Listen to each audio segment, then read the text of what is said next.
going on, people? What's happening? How we all doing? Big up to everyone locked in. Be sure to hit the like button, guys. Be sure to subscribe as well if you are new here. It's international break, which means we got to find something to talk about. I mean, there are some good games on in the week. You know, there's some good, AFC final to decide the last person that's going to the World Cup from the AFC region. You got the two AFCON games, or the two games, in the Africa region to decide who's going through to the World Cup. So there's some good ones. It's just a coincidence, honestly, that I'm wearing a Nigeria shirt today. I promise you, it's just a coincidence. I'm not rooting for anyone on that day. But there's some good games and good stories for international break this week. And there's also women's football still on. So we'll be doing a watch along tomorrow for Manchester United women as they welcome PSG and former goalkeeper Mary Earps to Old Trafford for a big fixture in the Champions League. And then another game, we've got a big one, Manchester Derby on Saturday. So there'll be a watch along for that as well. So you can find that all here on the channel as per usual. Big up to everyone locked in. Be sure to hit the like button. Be sure to subscribe as well if you're new here. Trying my best to get back into the mojo of the daily dose rather than just sticking to videos all the time. I'm trying to mix it up a little bit. So I hope you guys are appreciative of that. So be sure to hit the like button. Like I said, be sure to subscribe as well. We're going to talk some transfer stuff because there's been some new information about Elliott Anderson, Alex Scott. There's been some information about Casemiro's potential future at Manchester United. So we're going to talk about all of that. But the main dose today and the main context of today's video will most definitely be about inside Ruben Amorim's first year. So you lot know I love The Athletic. I love the pieces that they write, that they put out, and it's not just because I freelance with them during the World Cup, but there's a lot of part of their contents that I enjoy, and I always look forward to these kind of dossiers that they do, kind of in-depth articles that give you some good insight into situations. They did one when Erik ten Hag was sacked, when he was appointed, when Marcus Rashford left. You know, they tend to do this a lot of the time, end of the season, but this time they've given us 12-month look into Ruben Amorim's time at Manchester United, and not just Ruben Amorim's appointment, but also some of the decisions that may or may not have happened during the year. Gave us some insight into, you know, situations in the locker room, in the changing room, the leadership squad that was appointed by Ruben Amorim and his team. And yeah, so we're going to talk about all of that. So make sure you hit the like button. Be sure to subscribe as well. If I am buffering, guys, please let me know, because I don't know what is going on with my internet over the last couple of days, but I don't know. If there's a lag, let me know. Please let me know. But we're going to go through that. Big up to everyone in the chat. Big up to Mad says, morning from the St. Louis or St. Louis. I don't know I don't know if the S is silent or not. Excited for that PSG game tomorrow. I'm excited for it too. I think there's a lot of hype around it just because it's PSG. PSG ain't been that great. Oh, audio and thing ain't synced. Oh, for real? Yeah, it seems for some reason that I don't know that I'm lagging. Yeah. Oh, good one. Thank you, Joe, for pointing that out to me. Let me just see if it's my camera settings just to make sure. Oh, all right. Hopefully this will fix it because I'm playing with the yeah. Okay, I think that should be all right now because I switched up something in the back end. No, I think I just made it worse. I think I may have just made it worse, but I think we're back now. Okay, we're okay now. We're okay. Hopefully, if not, then I'll have to change my camera to my camera here instead. But hopefully, my internet don't piss me off, because my internet has been pissing me off of recent. But let's actually get into it, because it's been 1 year since Ruben Amorim has been at Manchester United, and like I said, The Athletic. If you ever want to read good pieces, go right ahead and go to The Athletic. I'm not kidding. I think I pay £1 for my subscription with The Athletic. I think I pay about £1 a month. I don't know how I managed to get that deal. I think I had that deal a while back, and it just never ever changed. At one point, it was £2.99, £3.99, but I've been paying £1 for the best part of like 12 months, and they always have some deals. They'll definitely have a deal, and I know this sounds like paid promo. I promise you, it's not, but they'll definitely have a deal during what's it called, Black Friday. During Black Friday, they'll definitely have a deal. So if you want to get a Athletic subscription, and I also use The Athletic not just for Man United articles, but I read football articles around lots of clubs, and I also use it for basketball as well. Big up to DJ, says, Minnow, all love and blessings to you and the Minions. Man United keeping me going. Pray for us in Jamaica, guys. One love from the yard. Prayers for you guys in Jamaica. DJ, I hope you and your family are being well, are staying well, and are okay after the hurricane Melissa hit that side of the world. It's very sad, man. It's very, very sad. But I hope you're doing well, my friend. But yeah, so if you don't want to look into getting a subscription on The Athletic, I say go for it. You definitely, I think you get your £1 worth if you manage to get a £1 subscription like I did. But Larry Whitwell put out this morning, and not just Larry Whitwell actually, because Ducker at the Telegraph also put out an in-depth dossier as well into 1 year at Manchester United for Ruben Amorim. And it's very interesting because he touched on some key parts, which I'm going to speak about. He touched on some very interesting parts. And the article actually starts with taking your minds back to Erik ten Hag's time at Manchester United and one of the few last games that he managed, which was a Europa League game against Porto. I don't know if you lot remember, we were 2-0 up and it ended 3-3, which was horrible. And after that, Laurie Whitwell reported that Erik ten Hag ripped into the players in the dressing room, and they ended up staying back quite some time after the game finished, with the manager just having an absolute belter at them. It was an inquest. He called it an inquest, basically.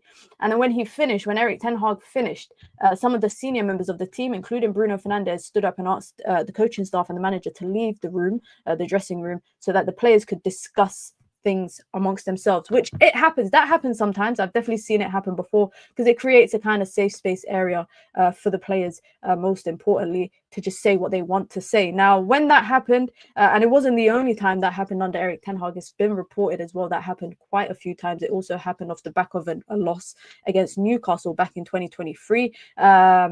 Leacher was one of the players at the time who was very vocal about it. Now, obviously, the reason that is being mentioned, I think, is to show A, that situation still happens at Manchester United, but B, it also shows you a change in maybe personnel was needed, because after Porto, apparently the mood at the club and the players was very, very different.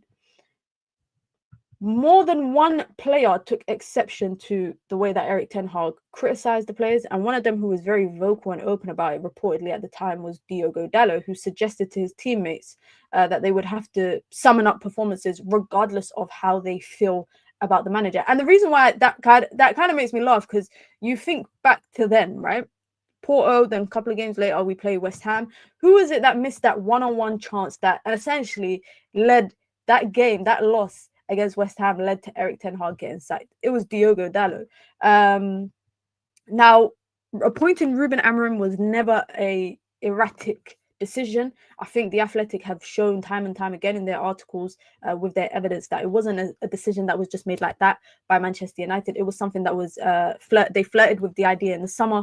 They revisited it at the beginning of October. So this is way before Erik ten Hag got sacked. Way before Erik ten Hag got sacked. They had already revisited the idea of appointing Amorim, talking with Sporting and Amorim behind closed doors. They waited until they got the okay from Ruben Amorim before they officially started talks with Sporting. And then they waited until October 28th to eventually sack Erik ten Hag. Now, let's talk about Ruben Amorim, because he comes in at Manchester United, for me, at a turbulent time. I feel like the time under Erik ten Hag was so, what's the right word? Frantic. It was so erratic. It was so chaotic. Let's be honest. I think off of the back of that second season under Erik ten Hag, the Premier League results weren't great. I mean, it was a humiliating Champions League run. And all in all, I think amongst the fan base, the mood and the morale was just at a low, right? It was this 3-1-6 football, opened up midfield, a basketball type of game where it's just up and down, non-stop down the pitch. 60th minute, everybody's gassed out, everyone's tired, and suddenly the game becomes unbearable to watch. In comes Erik ten Hag. Now, I've seen a lot of people talk about player favoritism from the manager, whether it's his former player, whether it's people that he shares a country with. A lot of people hint at the idea of favoritism from Ruben Amorim, but this piece in particular is hinted that that's never the case, and it particularly highlights Manuel Ugarte, who played for Ruben Amorim at Sporting, who was deal with the brunt of Ruben Amorim's criticism off the back of the Europa League final. Now, not just Ruben Amorim, but we also, not just, Ugarte, but we also know that Alejandro Garnacho was the one that I think was highlighted the most in the media by that. Now, we all know what he said about Alejandro Garnacho, where he made a reference to saying that you better have a good agent to find you somewhere to go in the summer transfer window. And that essentially led to the beginning of the end for Garnacho's time at Manchester United. Despite that, Garnacho and Ugarte were not the only two players that had to deal with heavy criticism publicly by the manager. Now, in particular with Ugarte, Amorim had particularly pointed feedback at him, where he said to him he felt like his work rate has declined from the time that they were together at Sporting. They spent 2 years together at Sporting. Ruben Amorim also said in front of the players and the staff that he believed that Ugarte had gotten too comfortable and said he did not recognize him as the same player from the previous time they were together. And that's actually quite interesting, because I don't know if it has a part to play in it, because I watched Ugarte at Sporting. He wasn't a standout midfielder for me. I thought he was okay. Didn't think he was amazing.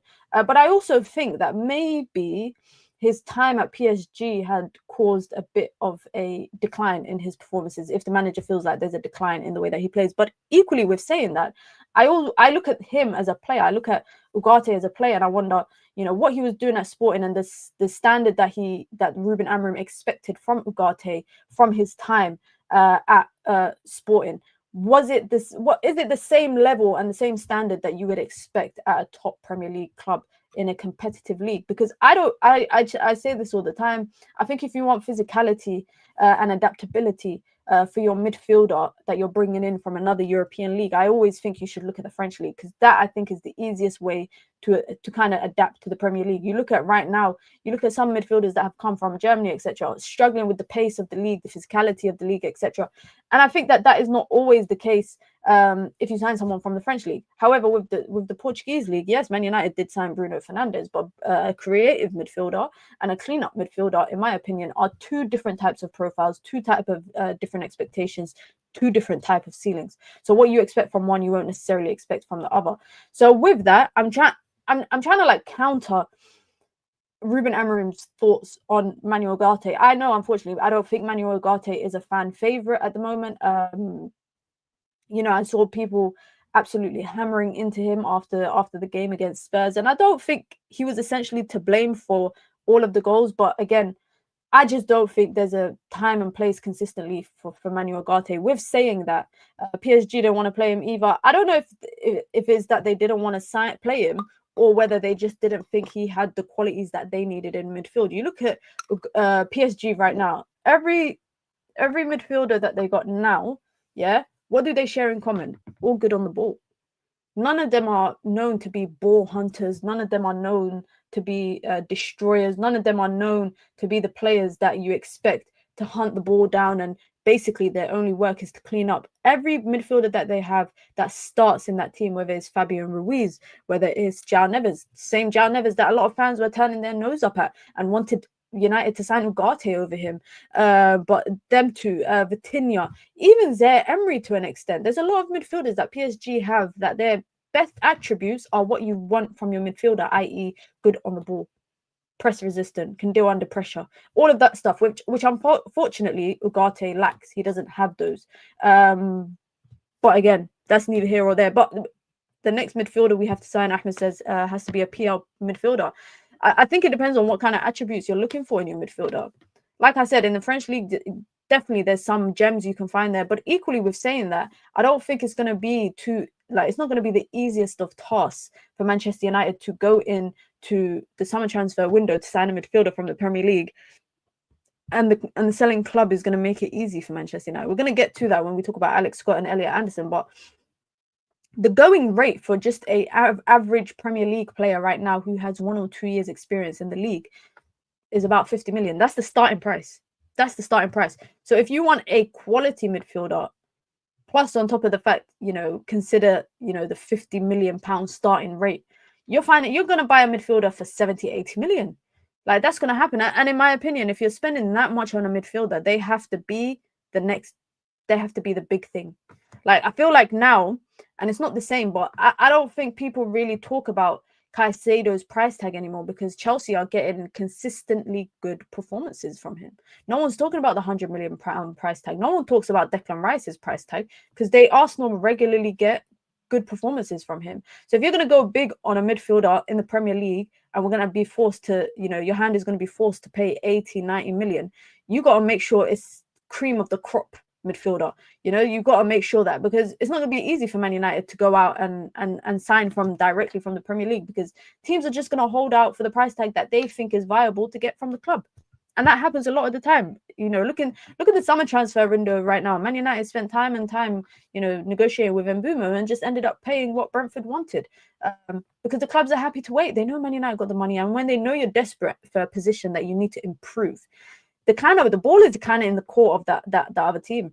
Confidence is a big thing amongst footballers, but I find it hard when seasoned professionals are showing this trait at Manchester United. That is interesting about confidence, because in this piece here from Laurie Whitwell, it was brought up about the ripple effect where Ruben Amorim would criticize players in front of other players, and that plays into confidence. It's been reported that Amorim has a preference for delivering strong feedback in group settings rather than one-to-one, and those have been the cause of conversations among players. So even players are talking about it amongst themselves, about the fact that the manager would rather address a player in front of everybody, in front of the squad, rather than addressing them face to face and one-to-one. I don't know how you lot feel about that, but to me, I don't mind that, because as long as you're not doing it to select players, if you're doing that to everyone, where everyone is kind of on the same field, it doesn't feel like, to me, you're picking at certain players. If you're telling me every player, when they're getting criticized, are getting criticized in front of the squad, then that just shows that the manager's holding, I think, everybody to the same standard in front of each other. Because the way that I see it as well is that, yes, sometimes maybe conversations behind closed doors are necessary, but also I think players, especially in a football environment, they are like a family, right? So there isn't really anything that you can't say in front of a number of players who play in the same squad, because they've probably heard worse. And it probably allows, I think, the player who's being told off, so say I'm the player and I'm being told off, it allows me to be held accountable in front of the people that I play with day in, day out. Because now not only is the manager holding me accountable, but now my colleagues are going to be the one to hold me accountable too. And I think in a football setting, I don't know how I feel about it. I think it could be helpful in a corporate world. It would be a completely different conversation, right? In the corporate world, outside of sports, I think it would be a different conversation. If you want to criticize a player, do it one-to-one. Well, this is what some players are saying, that they prefer that. It's reported that these conversations the subject of this came up on Man United's pre-season tour, as several took the chance on the rooftop of the W Hotel in Kuala Lumpur, which is a beautiful hotel, by the way. Some players would like more tailored instructions, and Amorim would prefer players who are on the fringe of selection to show that they deserve minutes in training sessions rather than one-to-one meetings. So I kind of understand that. The only player that reportedly gets solo time with Ruben Amorim is Bruno Fernandes, not out of favoritism, not out of priority, but it's simply because he's the captain. They have a two-way relationship, and it's believed that Bruno Fernandes carries the role as the de facto lieutenant of the squad, obviously having been given that responsibility by Erik ten Hag. Now, there's one interesting thing from this piece that Ruben Amorim from this article gives me authoritarian vibes, because it's reported by Laurie Whitwell that Ruben Amorim does not join players on social activities. Instead, he keeps a distance on purpose, specifically to maintain a sense of authority between the two camps. Now, it's not really often you see it. I'm not going to lie. I never really saw it from, Erik ten Hag. But now, I don't know if you lot realize, since Ruben Amorim has been appointed, I see a lot more things on social media of the players going out together, socializing together. They will go to, I saw them go to a concert. They'll go out to dinner. They'll go golf. They'll do all of this stuff. But Ruben Amorim keeps all of that at arm's length, which I understand. You don't want to be seen. I feel like it's the right thing to do. I feel like, sometimes you joke with your parents. Yeah, I'll joke with my parents. And then I take the joke a bit too far sometimes. And then my parents are like, we're not one of your little friends. Don't talk to us like that. I'm like, oh, sorry. You know, the blurs get a bit, the lines get a bit blurred sometimes, which I totally understand that. Now, what else? He obviously put together this 6-man leadership group, which is interesting to me. We know it's Bruno Fernandes, it's Harry Maguire, it's Tom Heaton, it's Lisandro Martinez, it's Nazir Mazraoui, and Diogo Dalot, who have the responsibility and the trust of the dressing room when it comes to disciplinary and other matters, as well as they have the trust of the manager to act accordingly if necessary. That is not the captain leadership. That's just the leadership team, a leadership group. What else do we know? We also know that Ruben Amorim has been loud and proud in terms of professionalism and commitment in his first year in charge, which he's been trying to push and trying to encourage the players to act upon. He cited players going out and being late for training as bad discipline. We already know there's examples of former players, and Ruben Amorim has made consistent appearances at Manchester United's company summits, including those more so on the corporate side of stuff. Now, we're going to talk about the way we play football, because it's also reported that there's some interesting things. There's some interesting things in this. Big up to Mad says, I'm down for whatever strategically and intelligently helps that player progress. If that looks like group accountability, then nice. Otherwise, I would hope people are mindful. I don't know who's our sports psych. Man United do have a sports psychologist, same way that they got a sports physiologist, etc. So I know that there's definitely some at Carrington. Joe says, I think that's also because he's so close in age with some of the players too. That is a big part. I think that's a big part, because he's 40 years old, so he's not that far off from the likes of Bruno, Casemiro, Tom Heaton, Harry Maguire. He's actually, I'm pretty sure that would be classed as the same generation. I mean, his coaching staff, who we're going to talk about, some of them are even younger than Man United's players, right? There's a 29 and a 30-year-old who joined Manchester United at the age of 28 and 29 with Ruben Amorim. So even his coaching staff are younger or the same age as some of the players, which makes sense as to why they have to keep that little border between them. Now, we spoke about one thing a lot last summer, right? And it was time on the pitch. We spoke about the time on the pitch a lot, i.e. training, right? And Laurie Whitwell was lovely enough to touch on that in here as well. At the heart of Ruben Amorim's tenure, we know 3-4-2-1 has been the biggest conversation. It's been the biggest conversation, but he's kind of hinted at rejigging it a little bit at Carrington over the last year. Now, even though now in training sessions, it's reported, I don't know if you guys ever used to see, but those 15-minute intervals of open training that the media would get access to for Europa League, Ruben Amorim would always stand far, far away. And people always thought, why is he not getting involved? And I always said he probably is, but for the first 15 minutes, he probably wants to stay away from the cameras and just look like he's far away from everything. He still does that, but obviously a lot of his coaching sessions are taken by him and his players. Now that Man United play one game a week, the training sessions for Manchester United, or a training week for Manchester United, looks a lot different. Man United reportedly also play a match day-esque game on a training day.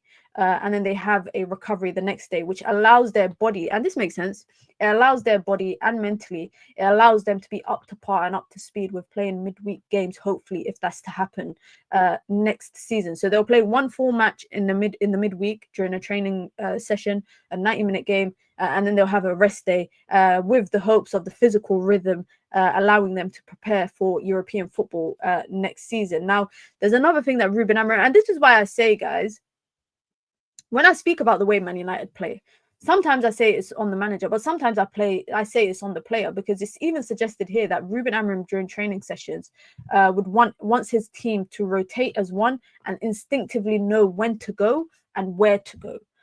And I always say sometimes those things can't be taught. It has to be with repetition on the training field, which Manchester United have had this season because they've had a lot more time on the training field. And if the manager believes the player isn't where he wants him to be, he will go apparently in the training session and move the player and show him, look, this is where you need to be. And you see it in game. You see Ruben Amorim literally shouting, giving them a bollocking from the side of the pitch, saying, Dalot, go here. Ahmad, go here, do this, do that. And sometimes, that's why I say, sometimes it's instinctive for players. But sometimes when it comes to, I think, a rigid way of playing or a specific suit of football that you are trying to play, where you require everyone to move in sync, it's like synchronized swimming. If you guys ever watched that during the Olympics, I think that's the only time I ever watched that. I'm always amazed by how much people are in sync, right? In football, that is what Ruben Amorim is trying to replicate. Is that a style of football that I think is taken away? It's more modern day football. It's not the football that I grew up on, where it's very systematic. But Ruben Amorim wants the team to move as one, shift as one, and instinctively know where they're supposed to be and where their teammate is supposed to be. So this is something that Man United are working on, and some of the players have wondered whether the system suits the way that the team want to play. Now, Jason Wilcox, who is the director of football at Manchester United, is known to like the 4-3-3 formation that has brought Manchester City dominance. He has a strong relationship with Ruben Amorim, and the pair speak to each other every single day. Wilcox also watches a lot of the training sessions on the touchlines at Carrington. Now, Ruben Amorim has said his system will evolve over time when he's ready, and he has laid out the team in a 4-3-3 for parts of some training sessions. But this is mainly to embed understanding for certain phases of plays during a match. So Wilcox likes 4-3-3. I mean, 4-3-3 has dominated football for some time now. A lot of teams still play 4-3-3 even right now. He likes it. Obviously, he was at Manchester City at the time that they dominated football, playing that 4-3-3. Ruben Amorim believes that he's got quite a rigid system, but he sets the team up in training in 4-3-3, not to play in a 4-3-3, but to understand the positions and the certain phases of play during match type moments. And obviously, you lot remember when Ruben Amorim said even the Pope wouldn't make him change or get him to change from playing a back three. And more recently, there have been moments when the attacking potential of Amorim's idea has been displayed.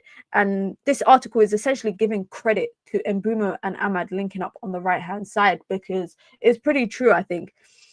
Ahmad would not, or Mbeumo, if they were both to be playing in the 10, one of them has to sit on the bench.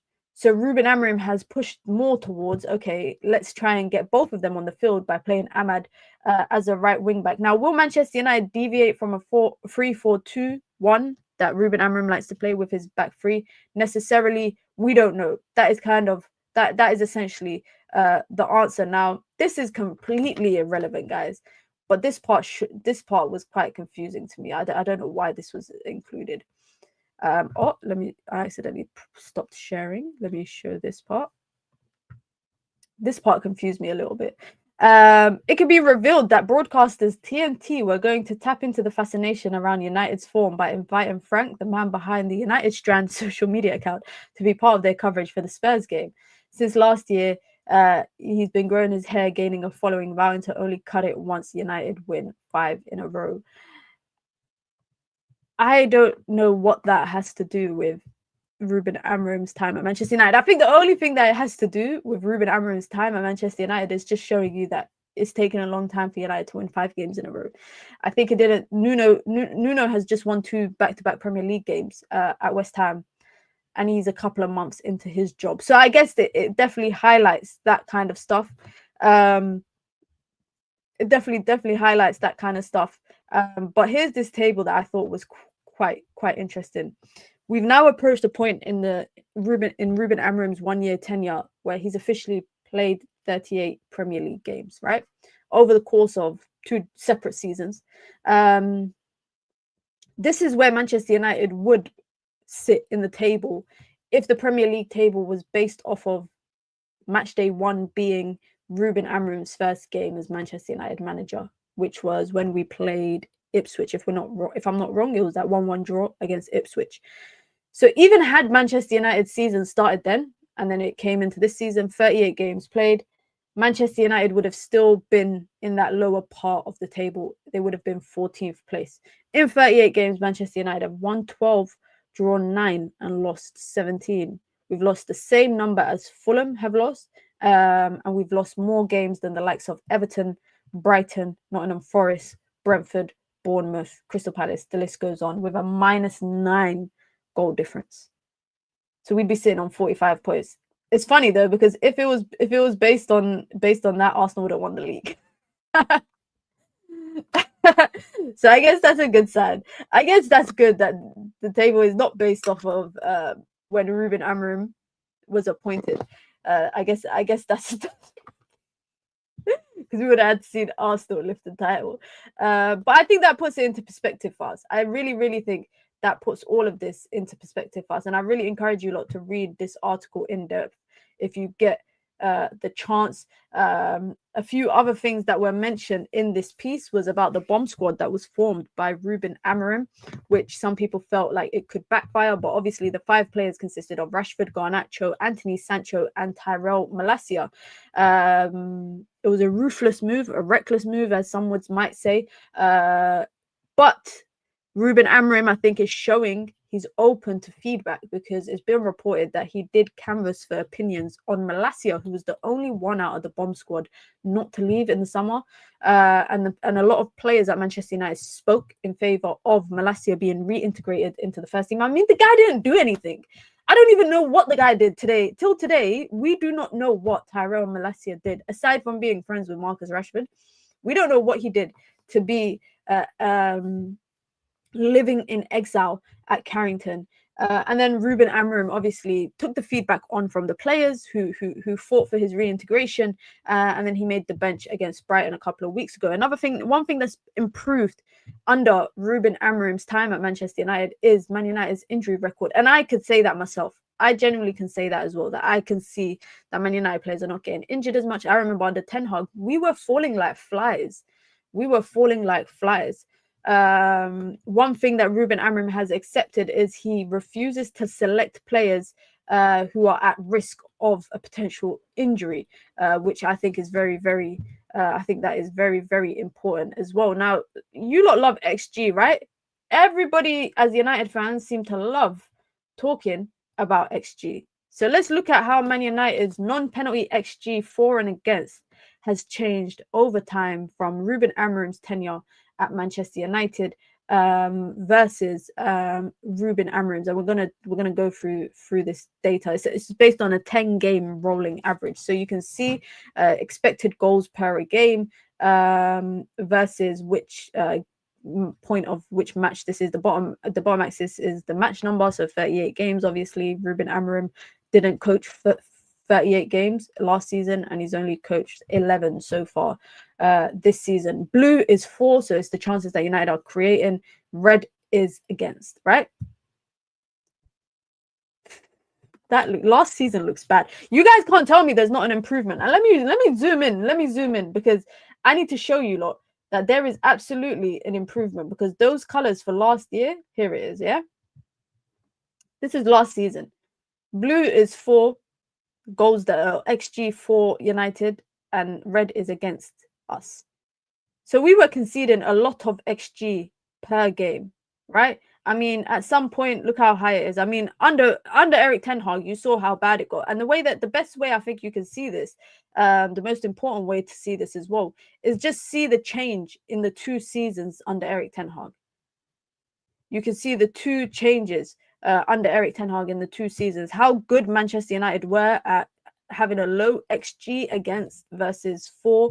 As you can see, there was a turning point at some point under Eric Ten Hag that just started to go downhill. Ruben Amorim is kind of the opposite. It started off really badly for Ruben Amorim, and then as time has gone on, it started to change to a point where Manchester United, and you can't argue, in my opinion, I don't think it can be argued that Manchester United are not creating as much for their forward players, or even their forward players creating for themselves compared to last season. Because even I see it, even I see it, and I'm sure a lot of you guys might walk away from a game and feel like, you know what, we should have had 2 more goals. Sesko should have scored a goal. Cunha should have scored. You know, I feel like that after a lot of games, and even on the weekend after against Spurs, I felt like Sesko could have put the game to bed for us on 2 different instances. So Manchester United are creating opportunities in front of goal. It's just about putting it away. Now, qualifying for Europe is the priority for Manchester United, and it's really essential in a campaign where all the focus is really on the Premier League, because that's all Manchester United have. However, United would prefer a much smoother, more successful 12 months ahead with the launch of the new stadium, the departure of, Ashworth leaving, Ratcliffe landing his helicopter at Carrington's multiple times. I don't even know where after I've been to Carrington, I'm thinking, where do you even land your helicopter? I didn't see no helipad at Carrington, unless he's just landing it on the grass, which is actually very possible. Will comfortably be in a European spot by Christmas, maybe top 5. You know what? I want to bring up the Premier League table here quickly. I actually want to bring up the Premier League table here quickly because I don't even think that there's nothing separating most of the teams, right, in the Premier League. Look at this. There's not really much separating second to 10th. There's not much separating it. Excuse me. It's 5 points between 10th and 2nd. And then how many people here? Everybody on 18, 19, 20. If Man United can have a good run of games after international break, I really do think United could be in a European spot. But the most important thing is, like I just said, having a good run. If we look at the fixtures on the horizon, a lot of them are winnable fixtures. Let's be honest. Let me start from here. There you go. From Everton, right? A lot of these are winnable fixtures. How long is the international break? Since the first weekend back to football is the 22nd. So, yeah, 2 weeks. International break is going to be 2 weeks long. But the good thing is obviously this is the last international break until March. So we get full football for the next part of 3 months, is that? Give or take, which is good. I hate international break, guys. I know I say it all the time, but I don't know what to do with myself.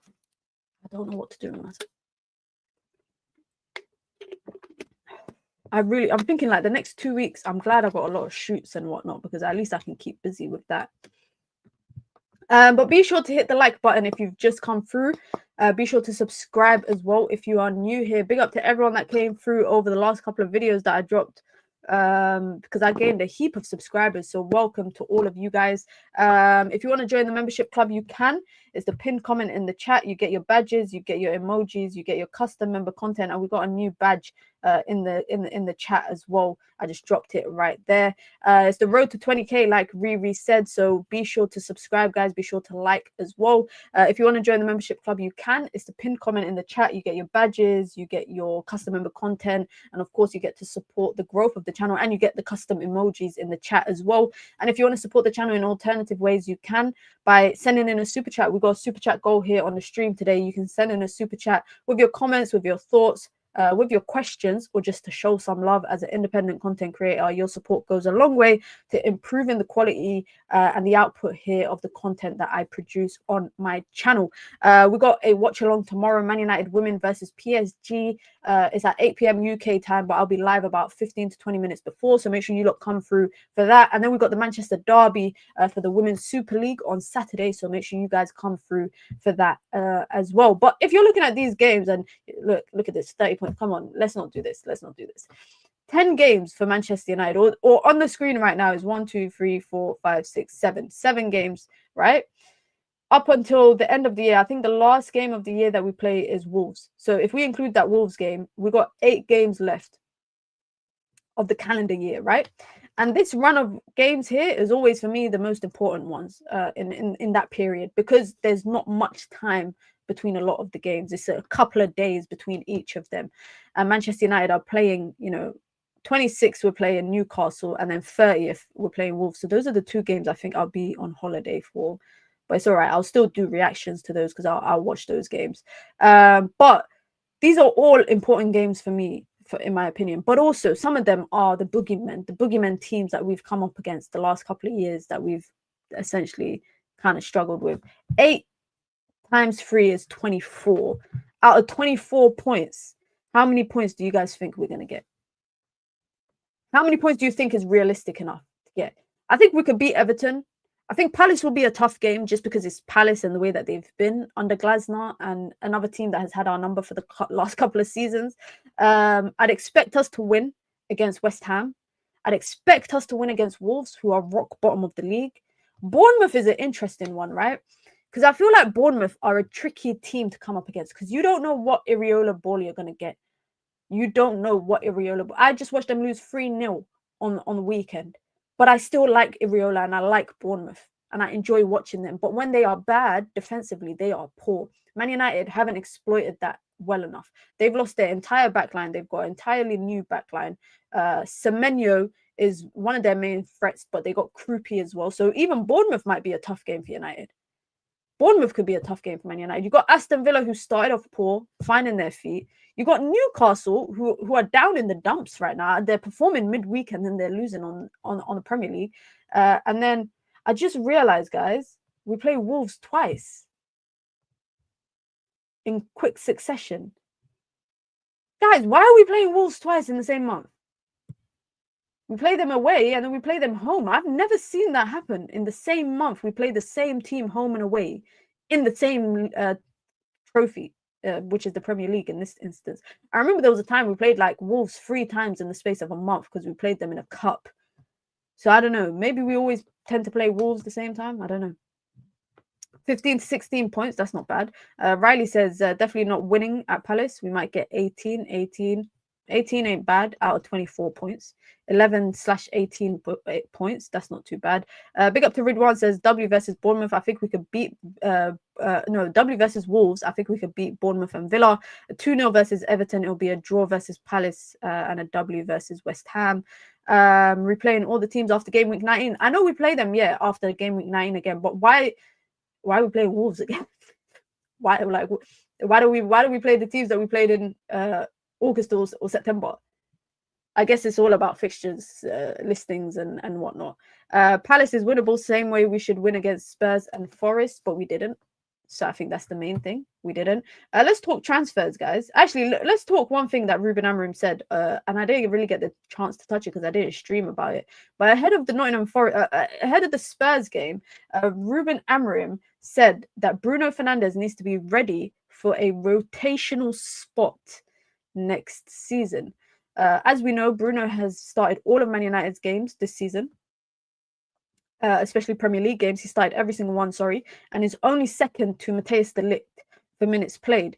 The only game he didn't start was Grimsby game, and then he came on at halftime, but he's played every minute of the Premier League game. He started every minute of the Premier League game so far, except for when he's come off in the last couple of minutes. But Ruben Amorim said we have one game per week. He's always available and it's really hard. We have good things on that to play just one game, but then there's a lot of players that should be playing, should be dividing the minutes, should be fighting for their places in a different way, but we don't have the space. So I'm not thinking about now for the need of rotating the players, but in the future, yes, something that Bruno will have to understand. If you want to win every game that you are part with the European games, there's going to have to be rotation. So it's a good question just for Bruno to put in his head that maybe next year he's going to be rotated in the team. Now, obviously, the reason why I want to talk about this is because Ruben Amorim has said in the past that Kobbie Mainoo is the competition to Bruno Fernandes. And I'm very intrigued by this in a way because I don't know if Bruno Fernandes would want to go into a rotational role, because I don't think Bruno Fernandes is declining to a point where he needs to be a rotated player. But in order to fit Kobbie Mainoo into the squad, something has to give, right? And I understand that. In that case, do you think Man United would look to sell Bruno Fernandes and have a rotational, like an actual rotational player playing back up to Kobbie Mainoo?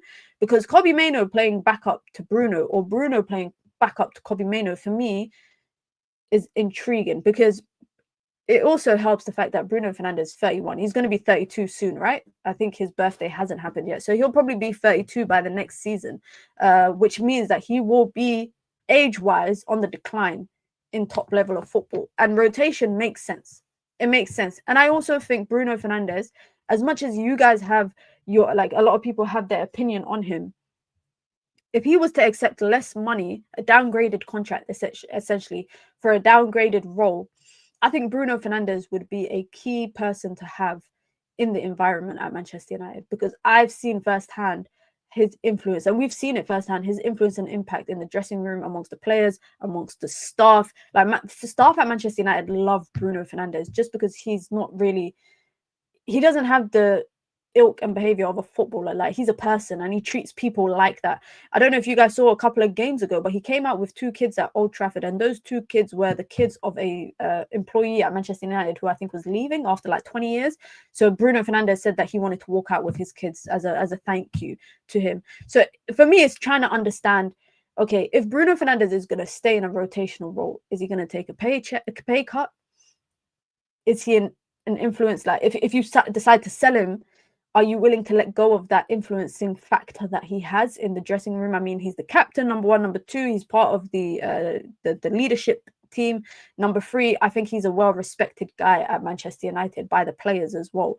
Let me see what you lot are saying. For Bruno, it's more of what he can give to the club, more than what he is offering. Kobe is more of an interesting conundrum. It would mean he was never ready and was pushed too early. That's definitely one way to look at it, Ernest. I love Bruno, but he also has negative influence where he doesn't get subbed no matter how bad he plays. Is that on him though? I don't put substitutions on Bruno. No player is gonna ever ask to get subbed. So if the manager is the one that's choosing not to sub him, then I think the accountability has to land at the door of the manager, not the player. Nope. If anything, if Bruno was having a bad performance and he asked to get taken off, that would piss me off. But I think, excuse my language, by the way, but I think it's the responsibility of the manager to identify whether a player is having a good performance or not. And if they ain't, then you say, you know what, I'm going to take him off. So if Bruno Fernandes, and he does get the opportunity a lot to play through his kind of issues, I can't really have qualms with him about it.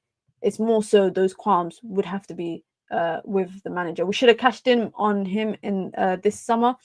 I just think United were never ready to sell him. And it came out of nowhere. Like, if they had the opportunity, I think. Also, it does make me think maybe Man United didn't think that they could get in a midfield replacement in time. Because, there was talk about signing Carlos Baleba at the time. Maybe Man United thought that deal is not going to happen, so we can't let Bruno go. I actually think if United let Bruno go, they will sign the player, the midfielder that they want before he goes. That's how I see it. If 100 million comes in again, I don't think it will. Then it's highly debatable. I just want at least 3 new quality players in the middle. I will take the money and give fresh legs in the middle, but we all know his quality. Chiku says, I think Bruno as a captain gets more leeway. His role is more than just performance. 100%. I agree with that. If Bruno is having a bad game and asks to get taken off, then I don't mind. It's him saying, yeah, I've not had the best of games. I would look at it like he's running from the grind. Ernest says, I always feel pity for Amorim. Imagine deciding to make a substitution and you see the bench. Sometimes I get the idea of the changes, but the players involved in that substitution ruins it easily. The thing is that if Amorim if Ruben Amorim was to sit on his hands and be like, I'm not making any subs because my best starting 11 is on the field and, my bench is not that great in quality, people will be like, why didn't he make some changes? Then he makes the changes. That's why I can't really... Like, with the Casemiro change against Spurs, I get it. Casemiro can't play 90 minutes, guys. He can't play 90 minutes week in, week out. If you can get 70 minutes out of Casemiro, right, I'm happy with that. And we can get 70 minutes out of Casemiro. But if anything, that just shows me that the players that you bring on to replace Casemiro when he's having a good performance, because he has, they need to know, listen, Casemiro's performance has been up here. You can't allow it to drop. But too often it's been allowed to drop. And that's not just on him, but even on other players who have come on for substitutions that I think that have been unnecessary in the past. Whilst we're speaking about Casemiro, let's actually quickly touch on some news about Casemiro at Manchester United. It's been reported that Manchester United have made contact with Casemiro's camp and have floated the idea of a contract extension. Casemiro is receptive to the idea of staying, but the club have made it clear that the terms of the deal would have to be very different to his current contract. United are looking at a performance-based deal with a drastic reduced contract that has substantial appearance fees built in. Both sides are yet to finalize any figures, but talks have been positive with player and the club willing to find an agreement. Casemiro's data continues to impress staff, which is another reason his stay is being considered. Man United are a data team. I mean, it was reported in the Athletic article, I didn't mention it, but it was reported that if Ruben Amorim had his way, Man United would have signed Emi Martinez over Sen Lamens. However, Man United's data team and the guy that heads up their data team for the last 12 months have been pushing for Manchester, has been pushing for Manchester United to sign Senlemans, and it was a decision that was decided by Barada and Wilcox, etc., to go with that over the manager's preference, which was Emi Martinez. And I don't think Man United at the moment regret signing Lemon, so I'm all for it. And Manchester United seem to feel like the data metrics for Casemiro are positive enough for them to keep it. Now, again, similar to previous players, Casemiro's on a lot of money. He's on a lot of money, number one. Number two, he's not going to be playing consistently. And people always say, I've seen some people say, I don't care how much a player earns, it's not my money, etc. But wages and the wage structure at Manchester United, I think, has a direct influence on Manchester United's recruitment. Because players will be like, oh, look at X player. He earns X amount of money. If Manchester United want to move down the way of keeping Casemiro on a performance incentive contract, I don't mind that. I also think, similar to Bruno, I think Casemiro is a good character to have in the squad. We always talk about players that throw their toys out of the pram. And we talk about players, that down tools. Casemiro was left out by Ruben Amorim many a times when he first arrived. He didn't down tools. He didn't disrespect the club. He didn't come out and do interviews. He didn't do any of that stuff. What did he do? He kept his head down. Every time he came on, impact performance. I don't know how that's not something that you can't respect. Now, the only thing for me with Casemiro is obviously how much he earns, because it's going to impact Man United's recruitment. It's going to the wage structure will heavily impact how they recruit players in the summer. So if they're able to keep him on a 2-year extension where it's a heavily incentive contract, number one. Number two, it sounds like it has substantial, or they're pushing to have substantial appearance fees built in. That also puts the ball in Man United's court, and it allows them to be in control of the situation. I feel like appearance fees is jokes. It's kind of jokes. Hey, Min, I hope you're having a good day. Thank you. I am having a good day. Sentiment over success is the reason why we ain't won a major in 12 months. I hear it. Wait, is Cass older than Amorim? No, he's not. Amorim is 40. He just turned 40. Cass is 33, 34? Hey, Min, off topic. Have you seen a viewer drop since mid-September? It seems like YouTube new AI stopped pushing live shows properly. Honestly, I think the drop in viewership for me has been more to the fact that I haven't been live streaming regularly, and I've moved more to heavy video content rather than live streams. Has YouTube done something different in the back end when it comes to live streams? I have no idea, Jarvis. But I know that YouTube has stopped notifying people when I go live, because people come walk into a stream 30-40 minutes in saying, Minna, we never got a notification that you've gone live. So yeah, maybe there is a something impacting that. Let me see. Ahmed says, if he stays, we don't sign a midfielder. I don't think so. I think we might still sign a midfielder. We don't really have many midfielders, guys. If you really deep it, how many midfielders do we have? We right now we've got Ugarte, Kobe, Cass, Bruno. Am I making a hot take if I say maybe Man United sell one of those four? Maybe. I could see one of those four being sold or being let go. Casemiro could leave. Ugarte could be sold. Bruno Fernandes could be sold. Collier on loan. Yeah, Collier is on loan as well, but I don't know how his integration into the first team is going to be. On the topic of midfielders, Manchester United are not expected to bring in any incomings in January as things stand, despite losing multiple players to the African Cup of Nations. United are prioritizing a new midfielder next summer with Carlos Baleba, Elliott Anderson, and Adam Walton, 3 players admired at Old Trafford. And they continue to monitor, although it will be very highly unlikely that Man United move for any of those midfielders in the summer. Now, in January, sorry.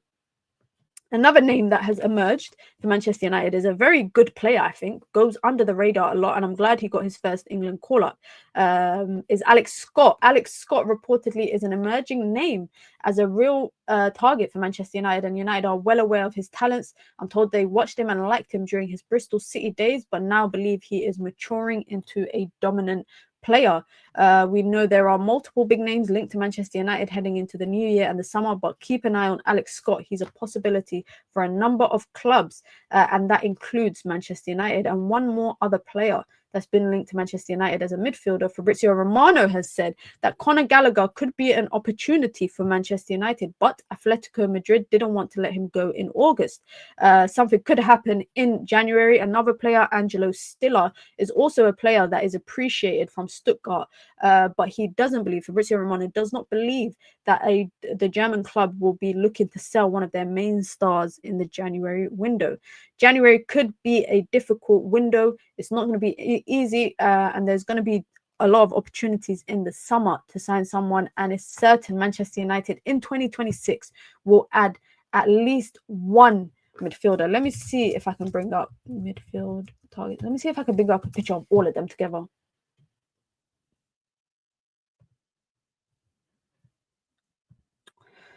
Come on, man. You're telling me no one's put a combination of all of them together? Like, come on, man.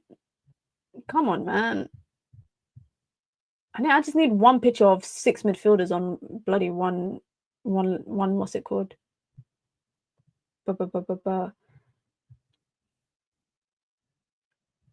Yeah, I am not going to find a picture of all of them. Why is pictures of Paul Pogba coming up together when I'm trying to talk about 2026 summer targets? I mean, that's a good roster of names. Can I just say, guys?